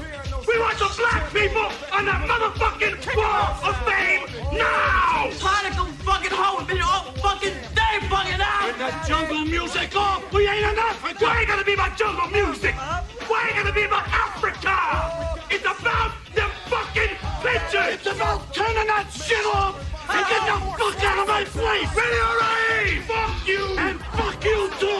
I think everybody sort of knows how this film ends. Radio Raheem gets choked to death, and it leads to a violent burning down of Sal's pizza place, which is sparked by Mookie throwing a trash can through his window. I know these are heavy spoilers, but really, like, none of this spoils the film. Knowing this going in. It's a really important film. It's about race relations. It's you know, obviously, as I mentioned, a character dies in the same way that black men and black women have been dying by the hands of police in these chokeholds for time immemorial in the United States. Yep. And so, you know, it's still to this day, it's so telling that when Radio Raheem dies, the characters name other black people who have died due to police violence up until that point too. And these are just names of recent ones that had happened. Eleanor Bumpurs, Michael Griffith, Arthur Miller Jr., Edmund Perry, Yvonne Smallwood, and Michael Stewart. And you can just feel the oxygen in the air leave the room when this happens, because it is something that is still happening to this day. Obviously, beyond the implications of how it connects to society now, it is also a gorgeous capital F filmmaking film, just like every decision that was made from the opening of the film with Rosie Perez dancing, which Spike Lee has said was inspired by the opening of the musical Bye Bye Birdie, in which Anne Margaret dances in front of the screen. He wanted to recreate that with Rosie Perez, to the idea that they painted everything in the film reds and oranges, just so it looked hot. Everything, you know, he's just brilliant behind the camera. He's brilliant in front of the camera. And I think, as I said, he's had other films that I think are amazing or possibly even just as great. Malcolm X deserves to be up there in our 5-star reviews, but I really think this film is important because of everything that goes into it. It is truly a 5-star film. Ding, ding, ding. Correct. Yeah, there's nothing else to say. I mean, I watched it for the first time for this, and me and Derek sat down and watched it, I think, before going to the protest. And, it's just kind of like you said, the oxygen leaves the room and you're just kind of like radiating, right? And it's so wild. You're thinking, like, how was this movie made in the 80s? And it was inspired by murdering of black men in chokeholds, and that's still happening, and we're still fighting. It is, it's fucking sad. It's just fucking sad. And it's one of those things where you're just like, it's almost like you can't say it's ahead of its time because that stuff just keeps happening. Right. Like you mentioned, I think Malcolm X is a masterpiece. Yeah, absolutely. And there are a lot of movies that, like you said, that I think are really important. I think would. I mean, Four Little Girls is up there. Four Little Girls deserves that Oscar nomination. It maybe deserved the Oscar win.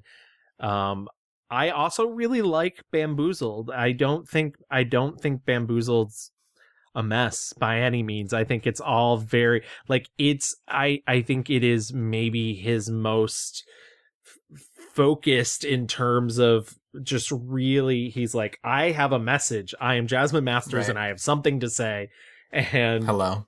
And yeah, and so I think Bamboozled is really up there too, with like just pure undistilled Spike Lee. Right.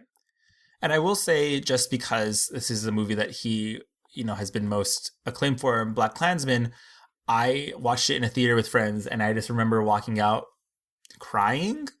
And it was because the movie, if you don't remember, at the end, he's using real footage from the Virginia rallies and protests where, literally a woman was murdered by some fucking white supremacist.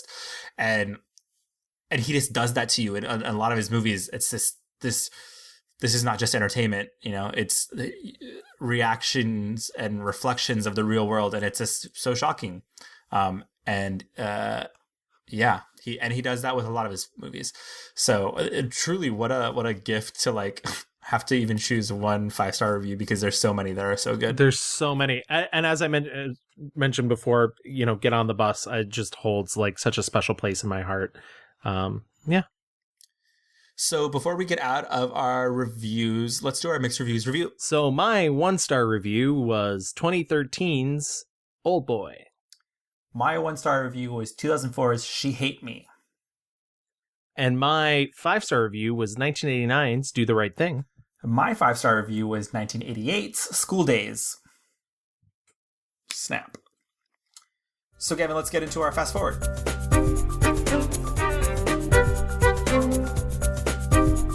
So Gavin, like we mentioned, Spike Lee has a new joint out right now, Da 5 Bloods, on Netflix. I watched it today. I think I heard you watched it. I did. What do we think? What do we stink? How dare.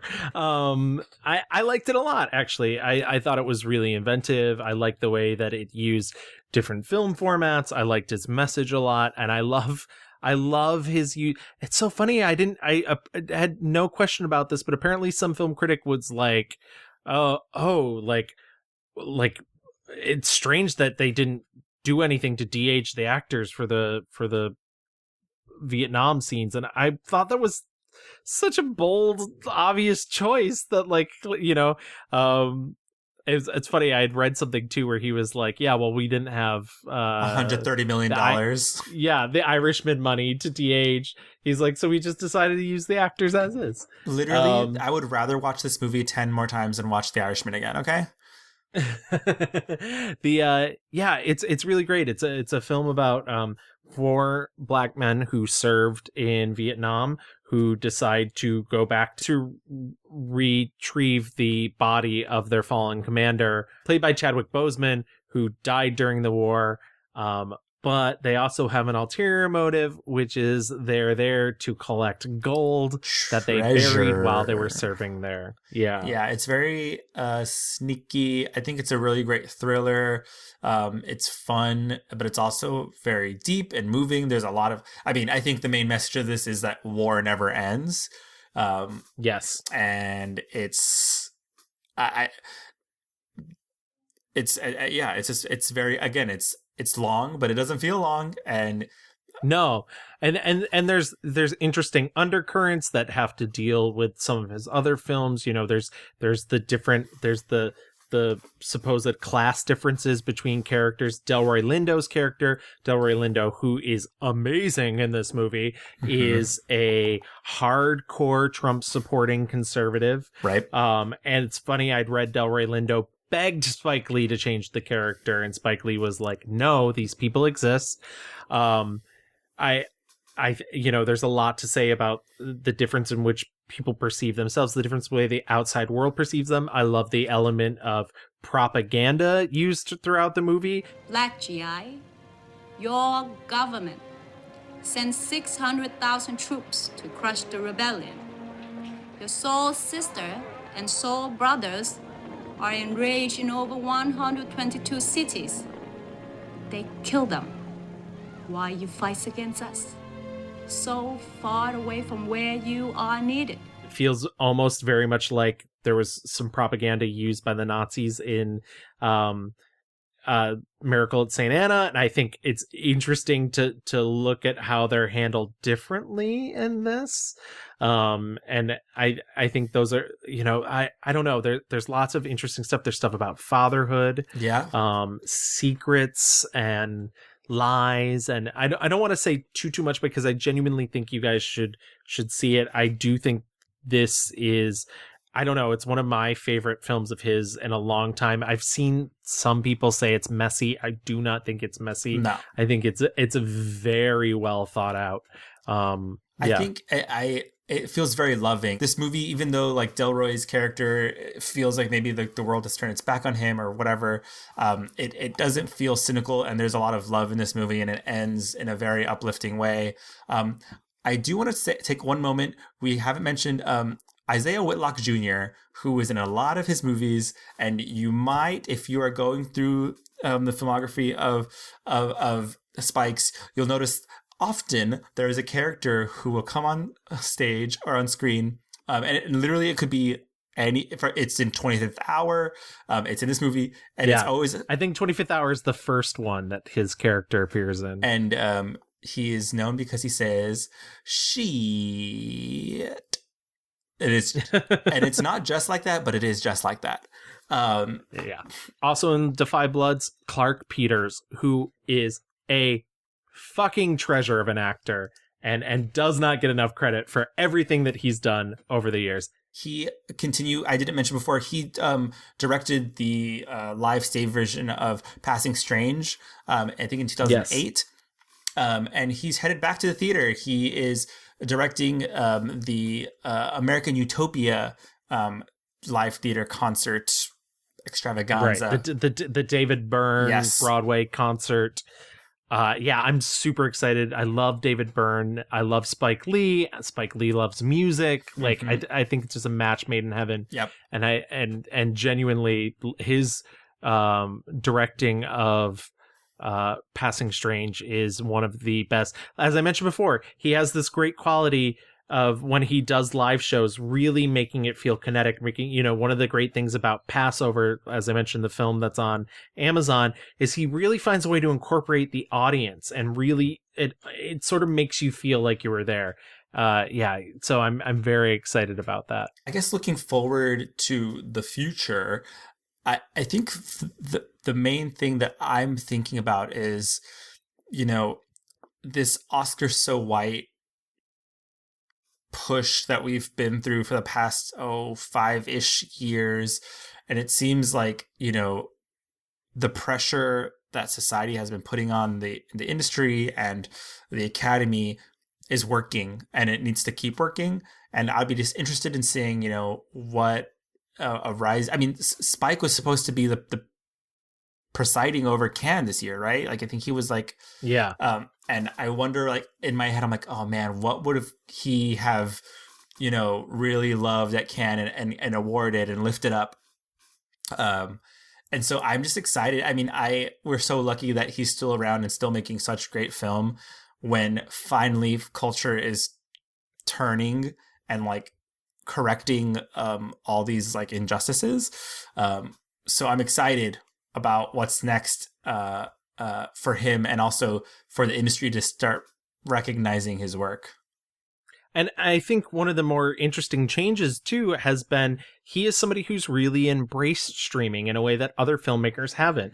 And one of the great things about streaming is it does allow for, you know, these budgets for films that would be considered small, or maybe that other people wouldn't have bought. I said this on the last episode when we talked about Chirac, is I don't think anybody else would have put out Chirac. And thank God for a streaming company to come along and see the potential in that and put their money into it and give him a budget in which to do it with. And so, like, I'm curious to see where he next goes, but also I kind of love the way that he's been working these companies and using them for the advantages that they can provide him.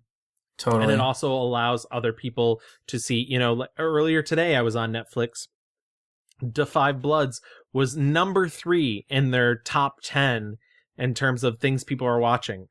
That's amazing. Yeah. You know, usually that stuff is reserved for one of their crappy Tiger King shows or something like that. But the fact that he's able to reach this massive audience just through a streaming service is really impressive. Yeah. I am still a little upset at Netflix for canceling She's Gotta Have It, because as I said, I watched the entire thing and it's very good. It's your new favorite show. He was Yeah. It was. He did say that he was shopping it around to other networks, and hopefully it gets picked up because it was canceled a year ago, this June. Pop but TV, where are you at? He directed every single episode of that series. So, you know, Wow. Do I want to see him get stuck doing a TV show? No, not necessarily. But you know, I do like that. I feel like he is using these streaming services, I think, in the way that they are meant to be used. I would love to see him really collaborate in the theater space. He has had musical. Chirac is a good example. There are big musical moments and numbers. I would love to see what it would look like for him to really collaborate with other theater makers and choreographers and writers, for a musical, and see what a full musical would look like under, or maybe not under, but like with the Spike Lee touch and flair.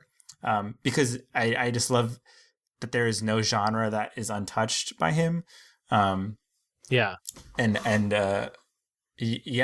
know. I truly just feel very grateful that we have all his early work and he's still putting out important and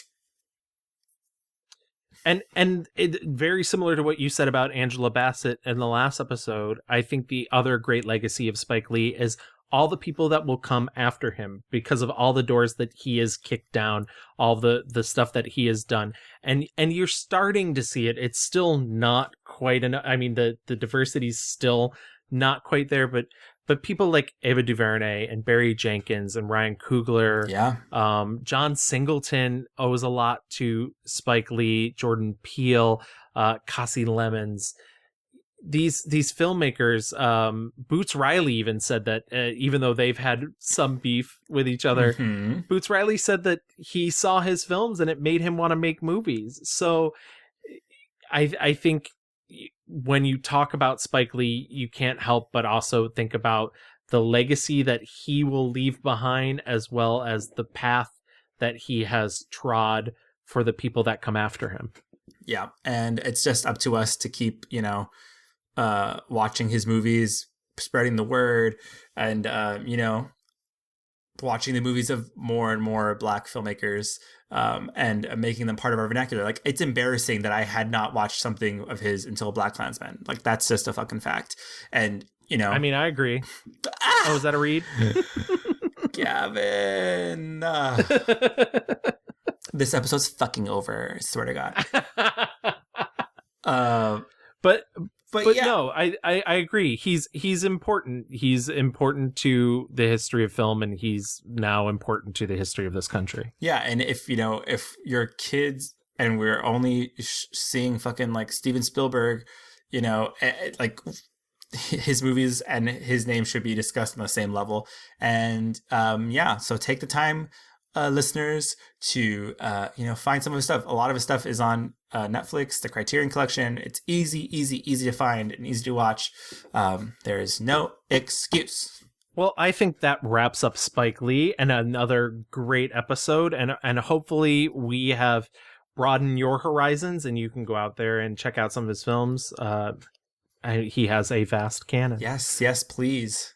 But until our next episode, you can always find us, if you want to contact us online, on Twitter at The Mixed Reviews. We're also on Facebook. Just type in The Mixed Reviews. You can email us at reviewsmixed@gmail.com. We're also on Instagram, @the_mixed_reviews on Instagram. And if you want to continue listening to us, if you've only selected this episode for some reason and you haven't subscribed to us, you can subscribe to us on Apple Podcasts, Stitcher, Spotify, iHeartMedia, Google Play Music, Chartable. We're on everything. We're just a bit here, a bit there.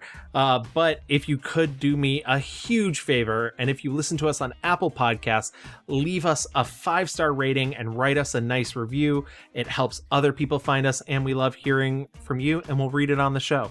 Yeah, smash that like button, retweet, reblog, all those things. Also, we wanted to say, if you or someone you know is a Black film critic, aficionado, lover of movies, we'd love to have you on the show to give you guys a platform to chat with us about some movies, get your voice out there.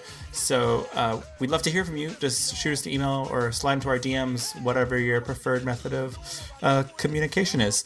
Until next time, we'll see you guys on the internet.